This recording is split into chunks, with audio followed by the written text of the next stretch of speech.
রাজধানীর গুরুত্বপূর্ণ সড়কগুলোতে ট্রাফিক নিয়ন্ত্রণ করছেন বিভিন্ন প্রতিষ্ঠানের শিক্ষার্থীরা। বুধবার রাজধানীর গাবতলী, মোহাম্মদপুর, মিরপুর, ইসিবি চত্বর, মৌচাক, শান্তিনগর, আবুল হোটেল, রামপুরার সড়কগুলো ঘুরে এমন চিত্র দেখা গেছে। ট্রাফিকের ভূমিকা পালন করা শিক্ষার্থীদের সাধুবাদ জানালেন সেনাবাহিনীর প্রধান ওয়াকারুজ্জামান।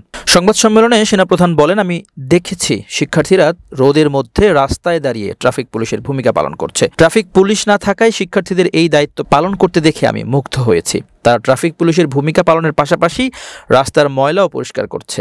আমার বিশ্বাস, দেশের স্বার্থে তারা এই ভালো কাজগুলো ভবিষ্যতেও চালিয়ে যাবে। সোমবার প্রধানমন্ত্রী শেখ হাসিনা সরকারের পতনের পর ভেঙে পড়েছে পুলিশের চেইন অব কমান্ড। সরকার পদত্যাগকে ঘিরে আন্দোলনকারী ও পুলিশের মধ্যে সংঘর্ষের ঘটনায় কর্মবিরতিতে রয়েছে পুলিশ প্রশাসন। এমন অবস্থায় ট্রাফিক নিয়ন্ত্রণ ও যানজট নিরসনে কাজ করেন শিক্ষার্থীরা। এদিকে ছাত্রছাত্রীদেরকে শুধু রাস্তা পরিষ্কার অথবা ট্রাফিকের দায়িত্বই কাঁধে তুলতে দেখা যায়নি।